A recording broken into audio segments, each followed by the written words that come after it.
estaba caratulada como irrecuperable. La verdad que a esta altura es un elogio. Digamos, para ellos estábamos irrecuperables para la sociedad, terrible, ¿no? Y bueno, por eso los mataron. Porque alguien irrecuperable, ¿para qué lo vas a tener? Llegamos a La Plata. Una ciudad famosa por sus diagonales. El olor a tilo, el bosque, el zoológico, los partidos del pinche del lobo, El museo, la catedral, la universidad. y la noche de los lápices.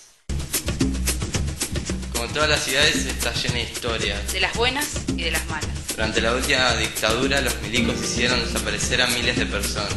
Dicen que una por manzana. Por eso la llaman la ciudad de la memoria. La ciudad de la memoria. Estamos en 12, 51 y 53 y esta es la Municipalidad de La Plata. Aquí comenzó el 20 de junio del 2006 el juicio al ex comisario Miguel Echocolás por secuestros, torturas y homicidios en la dictadura. La historia que le vamos a contarles tiene mucho que ver con este juicio y con esta ciudad. Ella es Emilce Moller, una de las protagonistas de nuestra historia. Vamos a hacer pasar a la señora Emilce Graciela Moller. En la madrugada del 17 de septiembre de 1976, un grupo de hombres fuertemente armados y encapuchados entraron a mi domicilio, amenazando con las armas a mi familia, buscando un estudiante de Bellas Artes. Yo en ese momento estaba cursando 5º año de la Escuela de Bellas Artes, tenía 17 años. Acá, como en muchos otros pueblos y ciudades del país, las historias de la dictadura comienzan con testimonios como el de Emilce. Conocerlos puede ayudarnos a entender un poco más aquella época.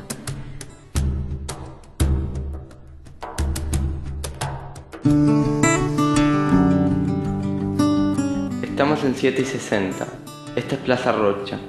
Enfrente están la escuela y la Facultad de Bellas Artes. Acá Emilce hizo el secundario hasta septiembre del 76. Militaba en la UES, Unión de Estudiantes Secundarios. De chica yo era muy católica, muy practicante y justamente, bueno, en Bellas Artes, por las charlas, por las discusiones, por las cosas que me iban enseñando, recuerdo el día que dije, bueno, entonces puede ser que no haya pobres. Entonces descubrí que había herramientas desde la política para que no haya pobres y para mí fue un cambio sustancial. Esta es la sala de música. Y allá estaba el buffet maravilloso que hacía las mejores sándwiches tostados de mi vida, pebetes. Yo tenía mucha gente que no tenía nada que ver, pero compartimentaba totalmente mi vida militante, ¿no? O sea, tenía amigas de inglés, o sea, toda otra vida, desde el colegio eucarístico, por ahí salía, tomaba un café y demás, y hablaba algo, o sea, trataba de la cuestión, de decirle que hay otras posibilidades, bueno, ver qué se podía hacer con esos sectores, pero bueno, era casi como hasta una actividad que me ponían. Salvo la mesita, lo que nosotros teníamos todos los días era eso, el Moisés. Por estos salones y pasillos también andaba Nilda Eloy, otra de las protagonistas de nuestra historia. Como Emilce, Nilda hizo el colegio secundario en Bellas Artes, pero cuando estaba en 5º año, en el 74, terminó de golpe las clases porque en octubre cerraron la universidad. Yo provengo de una familia peronista. Mi papá era obrero textil, así que con muchas idas y vueltas la política nunca fue una mala palabra en mi casa, sino todo lo contrario. En la escuela se me enseñó que pensar y actuar tampoco era mala palabra. Tal vez por todo eso era demasiado rebelde. No podía aceptar que nadie me pusiera, que me marcara ni límites, ni horario, ni tenés que hacer esto, leer aquello, no lo podía bancar. Por lo tanto, no tuve una militancia orgánica. Lo que sí tuve fue una participación activa. Estamos en 1:49. Este es el Colegio Nacional de La Plata, Acá, entre el 72 y el 76, estudió Gustavo Calotti, el tercer protagonista de nuestra historia.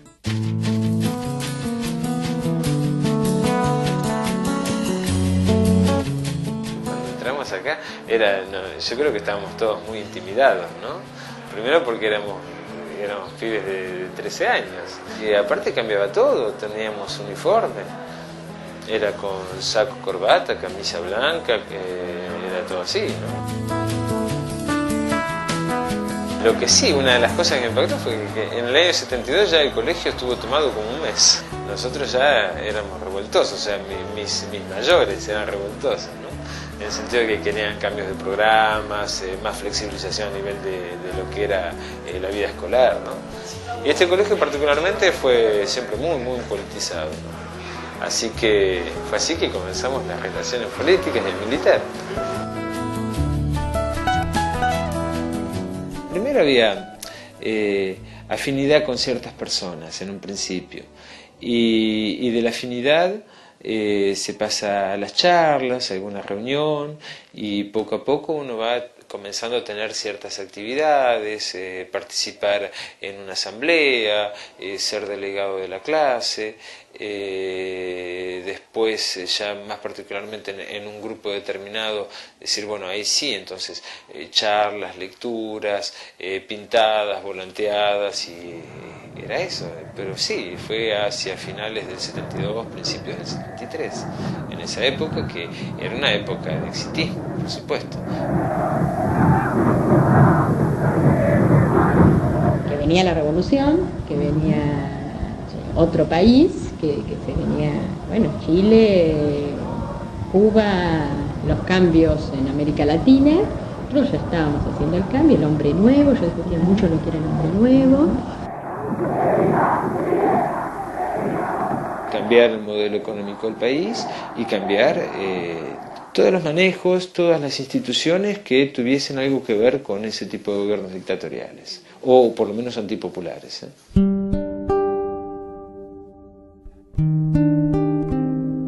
El colegio no era una isla, para nada, o sea, no era que la politización se limitaba a este colegio o a tal en particular y que ahí quedaba, sino que estaba también la visión de país, la visión de cambio social y de qué manera nosotros podíamos ser solidarios con lo que pasaba afuera.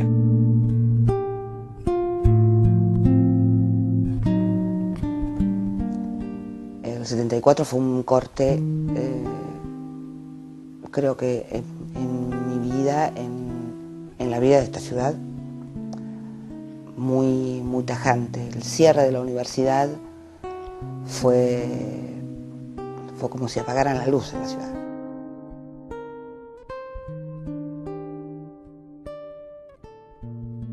O la madrugada del 7 al 8 de octubre secuestran a Chen y Miguel, que eran el secretario académico de la facultad y el otro ocupaba también un cargo, eran de ATULP.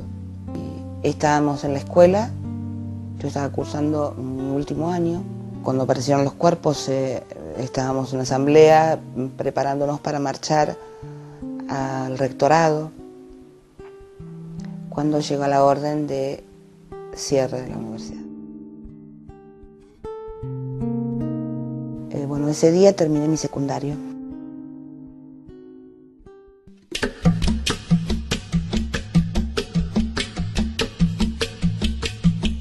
Para un estudiante secundario su rol principal es estudiar. Para nosotros como estudiantes secundarios nuestro rol principal era militar. Nosotros éramos militantes, ante todo éramos militantes. Yo no conozco de haber ido a una discoteca, no frecuentaba demasiado el centro, bueno, aparte para una cita en alguna hora en que hubiese mucha gente, no me vestía a la moda. Los sábados a la noche, cuando muchos se iban a una discoteca, nosotros íbamos a un barrio, en una unidad básica, una peña. Eran otras cosas, ¿no? Otra manera de ver el mundo, la vida, qué sé yo. Influenciados, evidentemente, ¿no? Pero que esa influencia la adoptamos y la hicimos nuestra. Estamos en la avenida Pereira Iraola y 53. Esta es la entrada principal del Zoológico de La Plata. Este, para Emilce, era un lugar especial. Yo venía a hacer las reuniones, las citas, acá en el zoológico o en el museo. En el 76 habíamos adoptado esto, como no teníamos reuniones, lugares para reunirnos, para que no llamar la atención, y como nosotros llamamos de Bellas Artes, y normalmente nosotros veníamos al museo, al zoológico a dibujar, entonces grupos de estudiantes, un grupito no llamaban tanto la atención. Yo te recuerdo que las últimas reuniones de acá fue para organizar un acto relámpago que después hicimos en 8:48. En ese momento nos juntábamos y en un instante tirábamos volantes públicamente, desparrábamos volantes. Lo que pasa es que eso que parece tan trivial, los volantes decían que se vayan los militares, fuera la dictadura, libertad a los presos políticos, ¿no? Como hablábamos en aquel momento. Y bueno, firmada Hues, Montoneros y demás, bueno, así que eso era, te llevaba la vida, ¿no?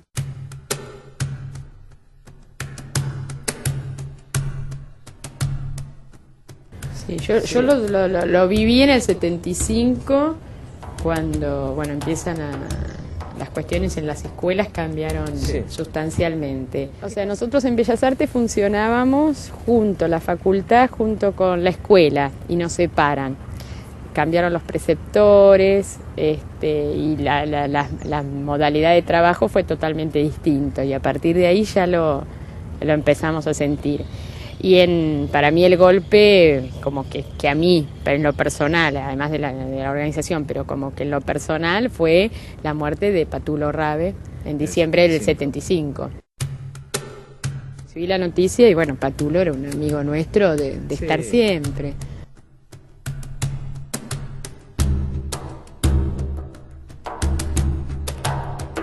Alrededor todos los amigos de uno, los que uno se identificaba con ellos, lo hacían, y mucho más comprometido que uno. Yo siempre era como que sentía que estaba en falta con el compromiso, con la cuestión que yo no terminaba de asumir grandes riesgos, grandes desafíos, y no me quedaba en las cuestiones muy estudiantiles, muy chiquitas. Yo siempre decía, qué poco que entrego.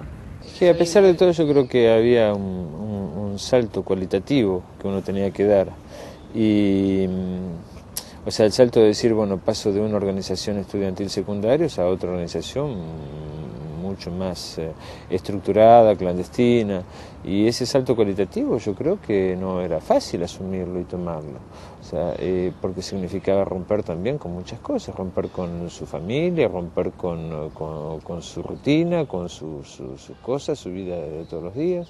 Uno veía otros que daban todo, o sea, en mi caso no era que te frenaba, te decía, bueno, ellos murieron, ¿cómo no voy a seguir yo?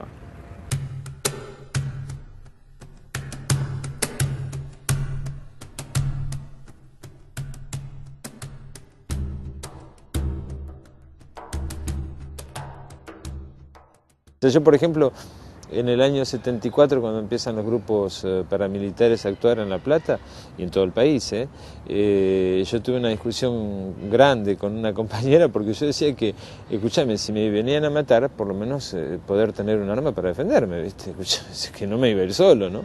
Esa era mi posición. Yo siempre con el tema de la violencia tenía mucha contradicción. Y si bien yo sabía que estaba en un movimiento en donde apuntaba a eso, como mi actividad en sí no involucraba cuestiones en lo personal, bueno, eso me tranquilizaba un poco, porque lo entendía, veía que era el camino, pero tenía contradicciones personales, ¿no? Yo vivía paranoico. Paralizados del miedo. Caminar por las calles en sentido contrario a los vehículos, tomar 2 o 3 ómnibus. Yo caminaba, daba 3 pasos y miraba para atrás. Me quedó mucho tiempo como un tic eso. No, yo tanto no, debía tener un grado más de inconsciencia. Yo era puntual. Yo nunca pensé que me seguían. Lo que tenía cuando hacía el acto relámpago, temblaba.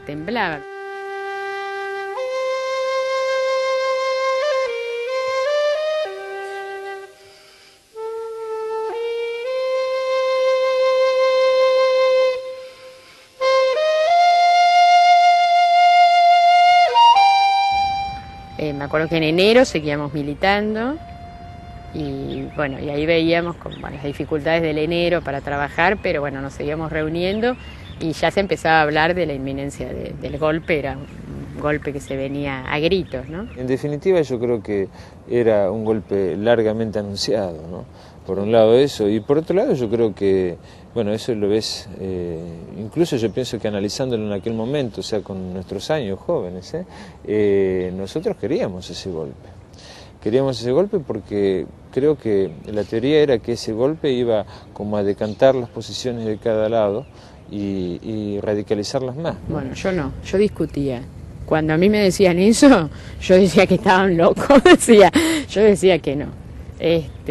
Había compañeros que planteaban eso y yo les decía que no, que no, nunca, que no era la metodología, no era necesario y que no estábamos en condiciones de oponernos a una cosa así. Sí, pero bueno, vos, por ejemplo, estabas en desacuerdo, pero era la línea que bajaba Montaner, de todas maneras. Sí, radicalizar la situación. Yo me acuerdo que cuando alguien lo planteaba, pero no era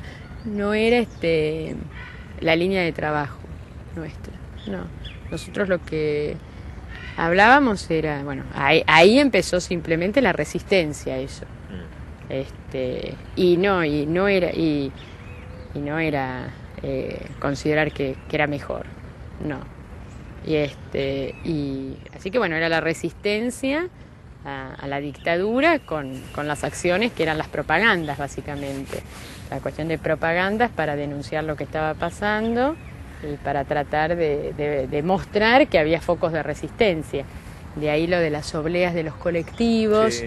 Eran unos papelitos con adhesivos que uno se la ponía en la mano cuando le sacaba el adhesivo y cuando bajaba del colectivo para tocar el timbre la pegaba, que yo nunca llegaba, ¿viste? Porque a mí me quedaba lejos, entonces tenía que comprarme y terminaba, era muy notorio cuando pegaba yo porque las pegaba al costado, ¿viste? No tenía posibilidad.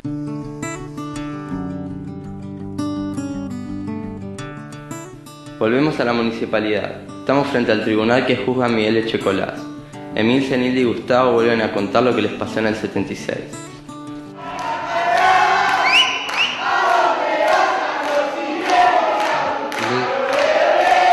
Señor presidente, por favor.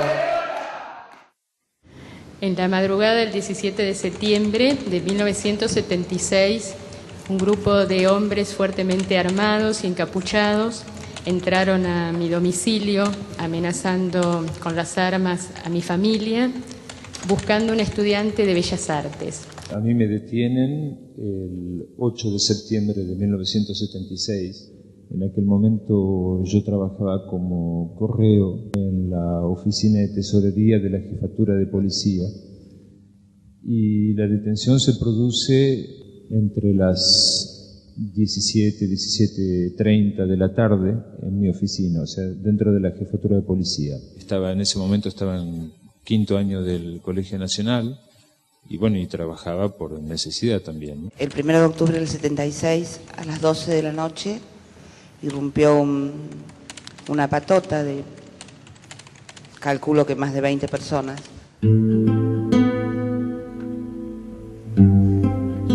Me encapuchan y me suben a un auto.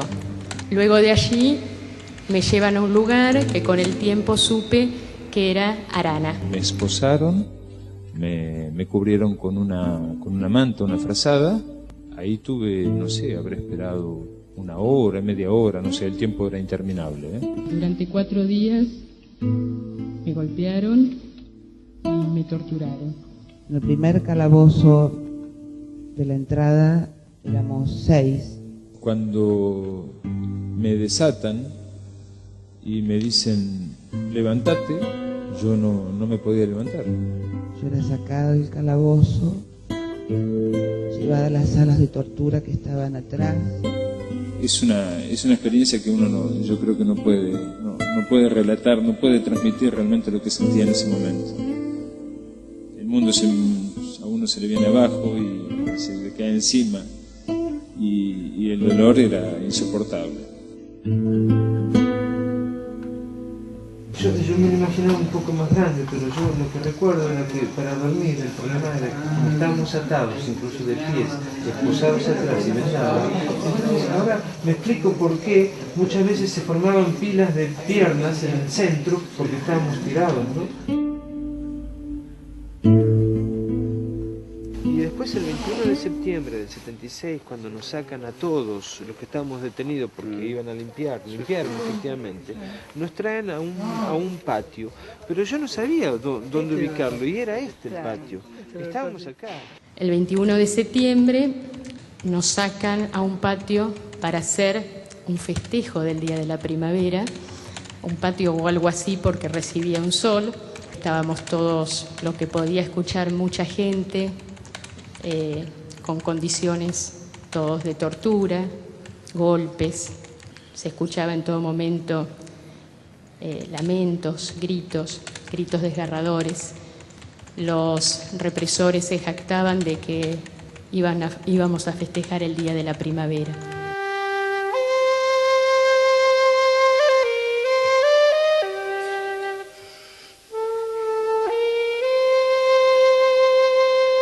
El 23 de septiembre hay un traslado, nos suben a un camión, a varios de los que estábamos en Arana, y en un momento el camión se para, dan una serie de nombres, entre ellos Claudia Falcone, María Clara Ciocchini y otros nombres, Horacio Húngaro. Ellos se bajan y yo, junto con Patricia Miranda, Gustavo Calotti y otros, continuamos. Vino uno de ellos y me dijo, decía el piste.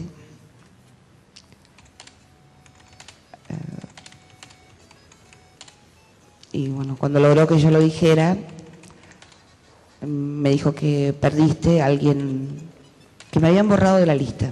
Efectivamente, me bajan las escaleras y lo pude ver a mi padre 5 minutos. Me dijeron que no le diga nada. Creo que no era necesario decirle nada porque mi padre pudo ver el estado que tenía de marcas en todo el cuerpo de las torturas recibidas. Lo hacían lavar, lo perfumaban, lo afeitaban y después se lo llevaban. Entonces uno suponía, pero claro, hay que ver, ¿no? Yo tenía 17, casi 18 años, yo creo que a pesar de todo uno era bastante ingenuo. Uno pensaba que si procedían de esa manera es porque lo iban a liberar, ¿no? Y bueno, lamentablemente, en el caso de Víctor Treviño, sigue desaparecido. Íbamos las 3 en el asiento de atrás, sentadas. Nos dicen que miráramos el camino, que miráramos, porque de donde íbamos no se salía más, que nosotros íbamos al infierno y que de ahí no se sale. Y fuimos al infierno.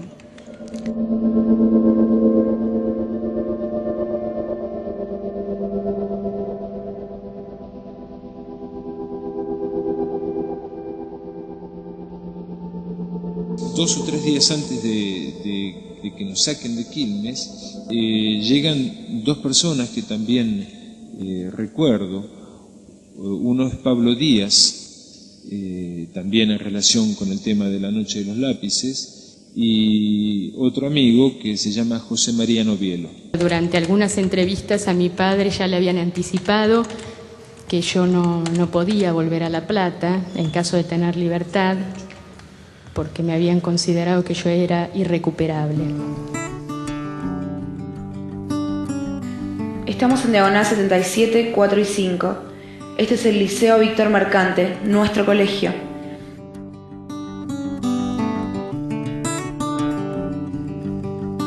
Y eran todas tabletas así como de metal. Yo tenía una pared. Ah, no, nosotros Yo tenía no. una pared. Nosotros ahí arriba Es más, teníamos eran unas porque- tabletas así, entonces veíamos pasar por arriba. La chica, veíamos ¿ves pasar. por qué tenía una pared? Emilce y Gustavo se conocieron cuando estaban en el colegio secundario. Militaron juntos en la UES. En esa misma época, Emilce conoció en Bellas Artes a Nilda, que era más grande. En el 76, los tres estuvieron detenidos en el pozo de Quilmes. Gustavo y Nilda recién se conocieron las caras en el 99, cuando declararon en el juicio por la verdad de La Plata. En cuanto a contar, no, creo que recién cuando comencé a hablar, a compartir experiencias, ¿no? Era como una especie de exorcismo, ¿no? O sea, poder hablar de nuestros muertos, ¿no? Pero después yo no hablé con nadie, yo te digo más, o sea, en alguna... Públicamente fue en el año 85 por exhorto diplomático, o sea, me pidieron que declarara, hice una declaración en la embajada y después en otras oportunidades cuando fui a declarar a algún tribunal, pero si no, en general son cosas que yo no he hablado ni con mi esposa. O sea, yo creo que al principio no lo hablábamos ni entre nosotros, porque nosotras nos vimos cuando vos estabas todavía con la vigilada y yo recién había salido. Y no hablábamos entre nosotras. No. Con la familia creo que yo hablé dentro de todo bastante. Es hablar de situaciones íntimas de esos momentos que, como vos decís, eso sí creo que lo hemos hablado solo los dos juntos, ¿no? O sea, que compartimos ese momento cuando nos vimos algo en un momento. Después, lo que uno habla es, bueno, sí, que de la detención, pero como muy genérico, ¿no? Hay cosas que uno no cuenta, no va a contar, pienso que nunca o casi nunca, no sé. Yo creo que hay cosas que, yo digo que a veces hay cosas que uno no se las dice ni a uno mismo. Señores jueces, quiero renunciar expresamente a toda pretensión de originalidad para cerrar esta requisitoria. Quiero utilizar una frase que no me pertenece, porque pertenece ya a todo el pueblo argentino. Señores jueces, nunca más. Silencio en la sala. Silencio. Se dispone personal policial. Para mí fue develador cuando di el testimonio al equipo de antropología forense. Como sobreviviente, para mí fue muy importante el tipo de preguntas que me hacían, por ejemplo, bueno, de algún detalle de alguna compañera, por ejemplo, de las ropas que vestían los compañeros, ¿no? Entonces, por ejemplo, yo le decía de Ana a Diego que tenía la camisa de tal color o de alguna otra que tenía la textura de algo, tenía un pantalón de corderoy. Cuando me empiezan a preguntar esas cosas, y me decían, es que por ahí hay una prenda que no se degradó y puede ser fundamental para la identificación. Y ahí me di cuenta de que si no lo decíamos nosotros, no lo podía decir nadie. Como víctima tardé muchísimo, ¿no? O sea, yo siempre, bueno, a mí no me pasó nada. Tardé mucho tiempo en darme cuenta de que, bueno, que a mí sí me había pasado algo. En la CONADEP, yo no declaro, que lo hablamos cuando fue la CONADEP a Mar del Plata, porque lo hablaba con mi papá y me decía, bueno, un poco eso, bueno, pero ¿qué vas a decir? ¿Qué te pasó? Bueno, me lo decía, o sea, con mi padre, que fue un excelente, que dio la vida por mí. ¿Qué vas a decir? Y bueno, pero eso ya se sabe, decía yo, ¿viste? Y por otro lado decía, ¿y cómo lo compruebo? No me van a creer.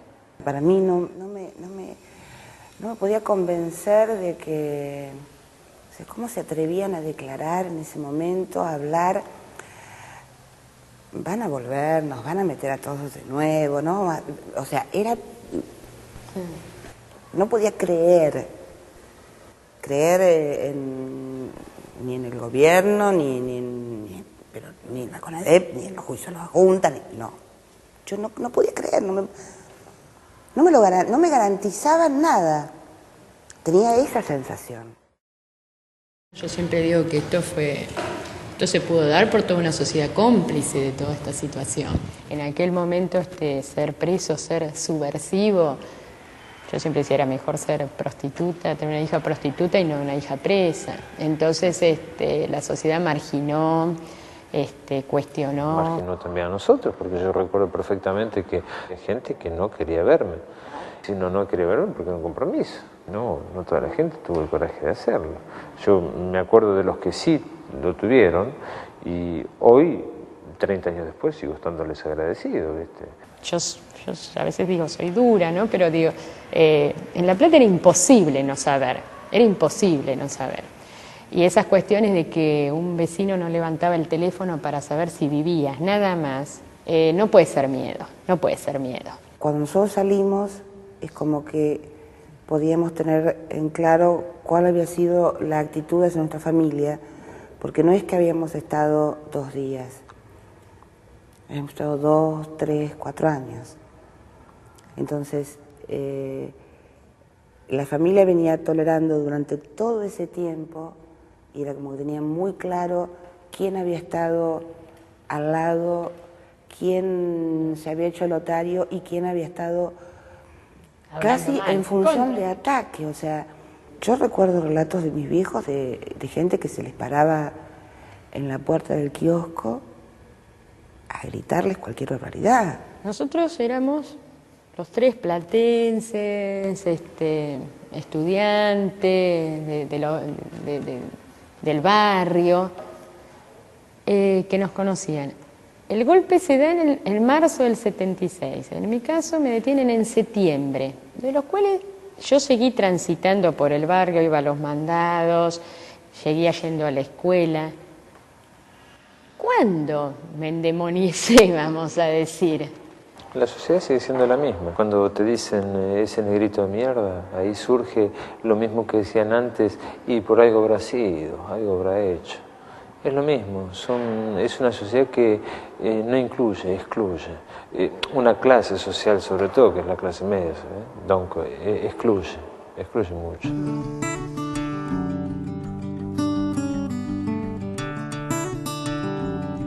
Esta soy yo. Mi nombre es Soledad.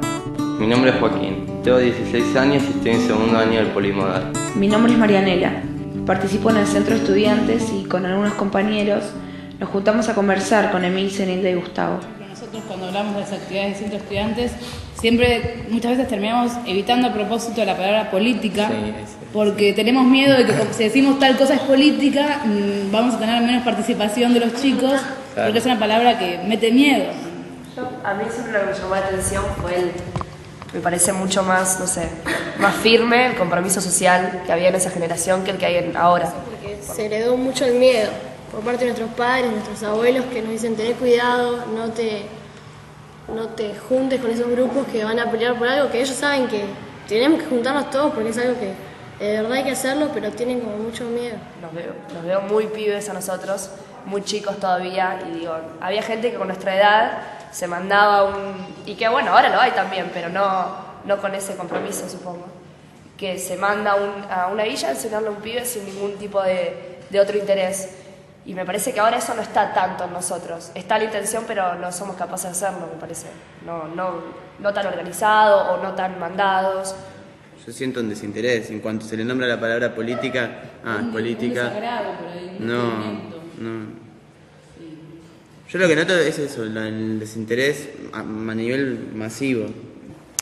Pero bueno, uno cuando te dice, bueno, ¿por qué participabas? ¿Y cómo no voy a participar? Era lo normal, o sea, no hicimos nada. Pero de todas maneras seguía siendo minoritario. Yo, por ejemplo, iba al Nacional. En mi división, yo militaba, ¿está? O sea, tenía un compromiso político.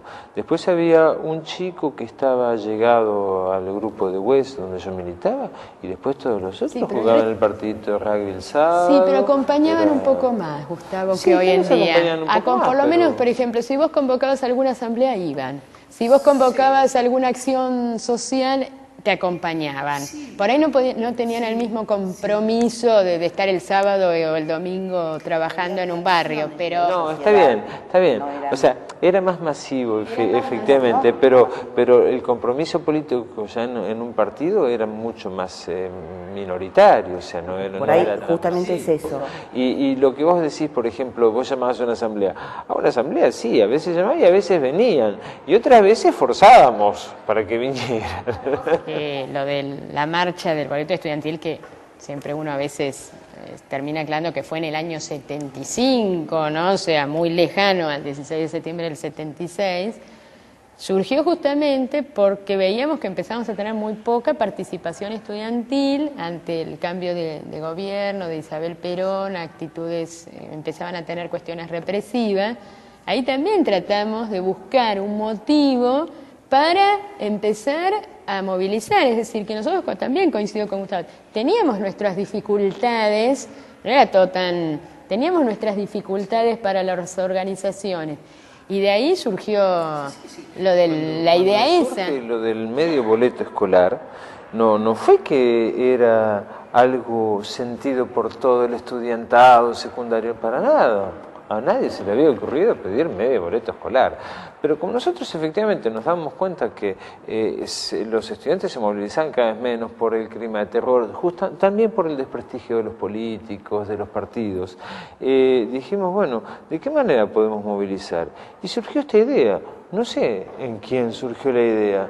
Y bueno, y entonces creamos una coordinadora a partir de 2 o 3 delegados por colegio secundario, y así fue que lo lanzamos. En poquitas semanas se puso en marcha y lo lanzamos de esa manera. Cuando preguntaron qué nos quedaba el 16 de septiembre, para mí como que de alguna manera valorás todo lo que tenés ahora, valorás que puedes hablar, valorás que puedes hacer una marcha, valorás a los viejos que tenés, valorás todo. Me parece que en ese silencio que decía él, a vos te empiezan a caer las fichas y decís, wow, loco, estoy así. Y en algún momento acá, cuando estoy pisando llorar, no pasó esto y lo puedo hacer y me siento de alguna manera orgulloso. Y valorás más lo que tenés. No, yo quería preguntar, vos que decías recién que, por ejemplo, a la noche no ibas a dormir a tu casa. Digo, hoy en día, si nosotros no vamos a dormir a nuestra casa por cuestiones políticas, sería todo un tema en la familia, una revuelta. Era un drama. Lo que se vivía en la familia, lo que le hemos hecho pasar a nuestros viejos, pobres, vamos a decir, ¿no? O sea, era un drama. Le sacamos canas verdes, de verdad. Cada tanto nos pasan la factura, vamos a decir. No estaban preparados para eso. Pero mucho menos de lo que pueden estar tus padres hoy. Mucho menos. Nuestros viejos venían, como veníamos nosotros, acostumbrados a un país que vivía de golpe en golpe, ¿no? Era, digamos, lo normal. O sea, un golpe, un gobierno por ahí medio títere, otro golpecito, bueno, pero no había conciencia ni por asomo de lo que fue la represión durante la última dictadura militar. El tema del vínculo y del cariño sale lo mejor de esa relación. O sea, yo te digo, mi padre era policía, así que imagínate, no coincidíamos en nada, ¿no? Jubilado, pero policía, no coincidíamos en nada. Y sin embargo, cuando, bueno, te hace caso o empieza a escuchar que la vida de tu hija peligra, son los primeros que se ponen, bueno, sea lo que sea, la vida, la seguridad, el vínculo, y por mi hijo todo, ¿no? Es decir, eso seguro, ¿no? La mayoría de las madres que lo cuentan no coincidían inicialmente con la lucha ideológica de sus hijos, y sin embargo, bueno, dieron la vida por ello. Llegamos al final de nuestro recorrido. Un recorrido que nos hizo conocer lugares diferentes en tiempos diferentes. Un recorrido en el que acompañamos a Emilce, Nida y Gustavo. Un recorrido en el que las memorias de otros nos hicieron pensar en nosotros. Un recorrido que también es una historia. Nuestra historia.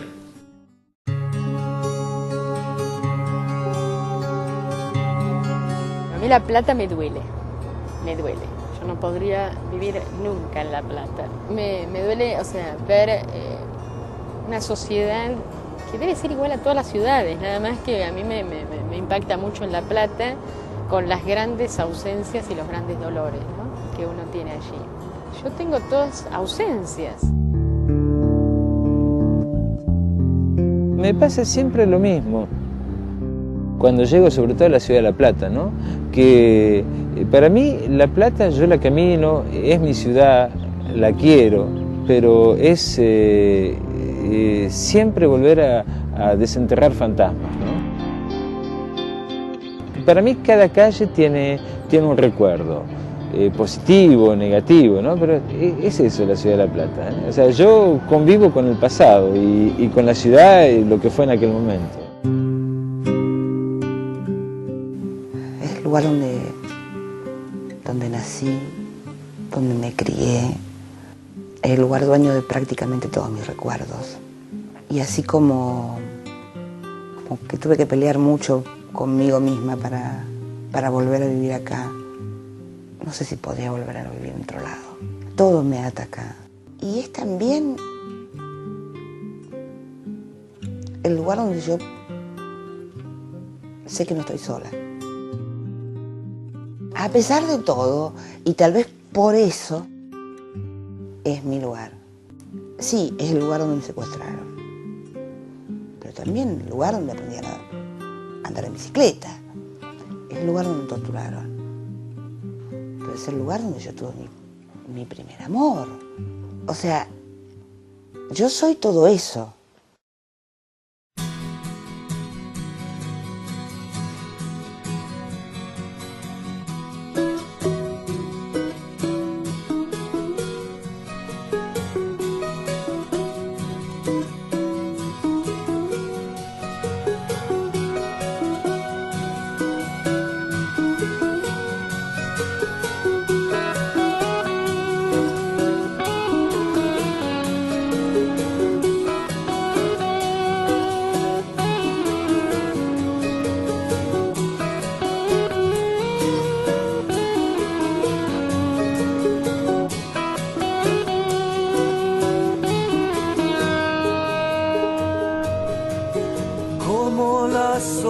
Que caen, yo también he de caer, y en la tierra yo te cantaré.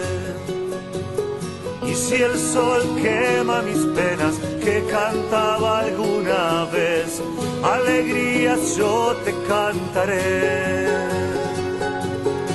Cuando el mar me lleve viento azul, silencio blanco, dejaré mi voz en la pared. Y cuando regrese muchos sueños, días largos, para despertarte cantaré.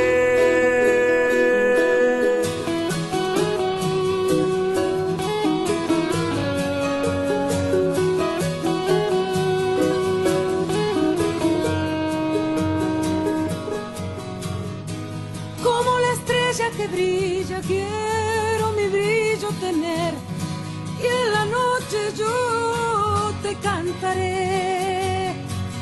Y si pierdo tu camino y necesito volver para hallarte, yo te cantaré. Cuando el mar me lleve viento azul, silencio blanco, dejaré mi voz en la pared. Y cuando regrese muchos sueños, días largos, para despertarte cantaré.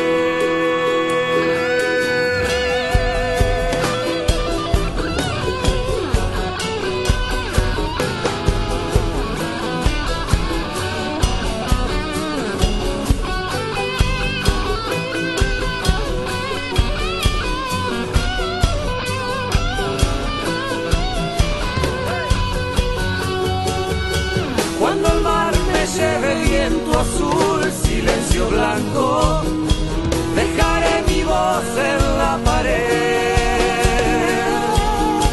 Y cuando regrese muchos sueños, días largos,